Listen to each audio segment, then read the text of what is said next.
Okay, so I have solved the one plot hole that I didn't like that was sticking out like a sore thumb from Tenet. Now, to be clear, it is still a plot hole. I am aware of that because Christopher Nolan just it seems like it was an oversight. He did not explain why it worked that way. And the only reason why I've solved it in quotation marks is just because I've figured out a way that it could theoretically work, but he should have explained that the fact that you can reason yourself out of any plot holes. It's just he didn't reason us out of it, and we had to figure it out for ourselves, which means that it's still a plot hole. However, as a Christopher Nolan fangirl, I will never accept that Christopher Nolan can make mistakes, so he did nothing wrong, he thought everything out, and this is his brilliant plan all along.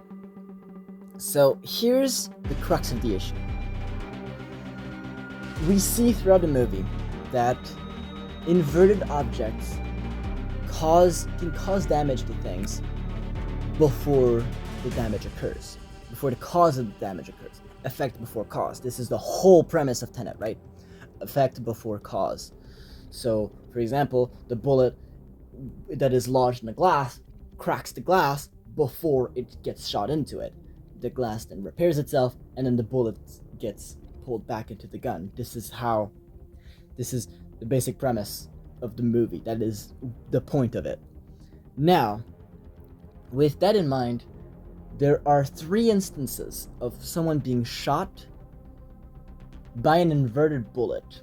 Now, what happens in those cases, the 3 instances are during the opera scene at the beginning. The protagonist gets saved by an inverted person shooting an inverted bullet into his assailant. The second time is with Kat. In the interrogation scene, she gets shot through her stomach by an inverted bullet. And the third time is with Neil at the end, who gets shot in the head with an inverted bullet, which causes him to die. Actually, in that specific case, it's a bit different because Neil is the one going in reverse, the bullet is going forwards. But in all of those cases, we see that at least from the perspective of the person being hit, the damage happens after the cause. So it's like the bullet is passing through you, and the fact that the bullet is reversing through you into the gun, that is what is causing damage, not the actual gunshot. Like, you don't start to feel pain, and then you see a bullet wound, and then the bullet gets shot and you're fine. That's not how it works. You're fine until the bullet gets reversed from within the wall to the gun, which makes it pass through you, which is what causes so much damage. So why is that? Why is that the only difference? And it's especially weird when you consider that at some point the protagonist gets stabbed by an inverted knife, and he does feel the pain beforehand, and he does start to bleed before being stabbed, and then as soon as he gets stabbed and the knife is removed, he's fine. That's we see that people that are going forward should still receive damage in reverse from inverted things, right? So where, why, how does that work? Here's my logic.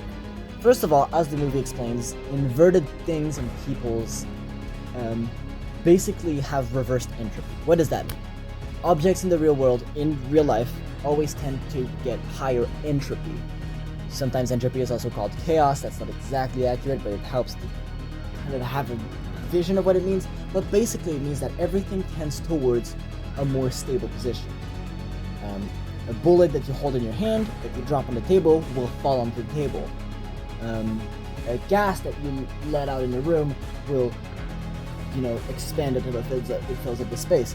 A fire next to a car will warm it up, causing it to get hotter because the energy is being transferred from the fire to the object. This is how the normal world works. Inverted entropy just means that these objects, instead of tending towards a higher level of entropy, are tending towards a lower level of entropy, which means that in our forward time, they seem to go from a more stable place to a less stable place. So the bullet seems to jump up from the table into your hand, the gas seems to be sucked into the whatever is emitting it, and separate from the gas that is already in the room, and the fire seems to make things icy, icy cold by absorbing their heat. So what the fuck is going on?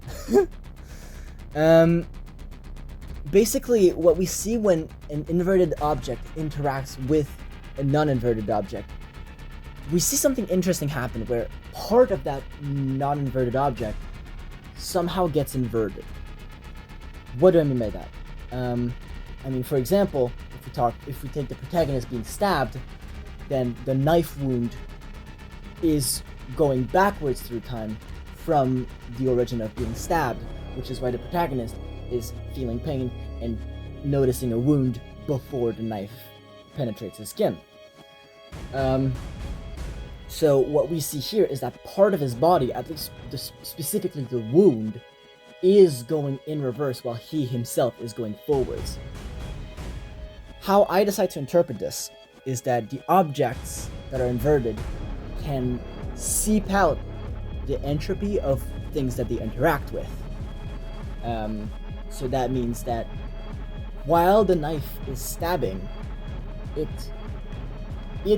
basically seeps out the entropy from the protagonist's arm, meaning that that specific part of the arm, instead of getting higher in entropy as it should do, now it's going lower in entropy, and the knife, which normally should go lower in entropy, is now going higher in entropy because it's seeping out that entropy because of their interaction. Obviously, in the real world, how would you even begin to interpret how that would work? But the most logical theory would be annihilation. That's the most logical, which is kind of what you see with antimatter, because the theory is that antimatter would just be matter going backwards in time. Anyway, in the world of the movie, seems to be what happens. Inverted objects seep out the entropy of non-inverted objects, which basically is what you would see. It's more like for you, you're giving entropy to whatever is reversed, because from the perspective of the reversed object, it is going backwards in time. So from the perspective of the knife, it is giving some entropy to the arm. It's just that's process going in reverse from the protagonist's perspective, because he is moving in a different direction through time. If you don't understand that specific part, that's fine. So, an interesting quirk of that is actually what explains why inverted bullets would be so much more damaging than normal bullets. For example, if you have a bullet lodged in a wall, you could theoretically shoot it through infinite people, because, as we know, it will go against the laws of physics, will go in the opposite direction. So instead of being slowed down by the people, it will accelerate through them, which just means that from the bullet's perspective, it will always have been shot with enough force to go through 18, 20, 50 people before hitting the wall, because it has to, in order for the effect of it hitting the wall to be caused by the gunshot. That's just the movie. That's the part that's a bit confusing in the movie, but it makes sense once you wrap your head around the idea that things can go backwards. This genuinely it's kind of hard to explain because I have to use thermodynamic laws, but it is quite simple. It's just normal bullets slow down as they go through people. From the perspective of the bullet, it is slowing down as it's going through people, but from our perspective, since it's already lodged in the wall, it is actually accelerating until it reaches the gun, which makes sense if you just visualize that in your head. It's like playing a movie in reverse. So what we actually see here, the reason why, at least from my perspective, the reason why inverted bullets would cause this damage in the future instead of in the past, in my mind, it's because the bullet is going too fast through the person to actually give enough entropy.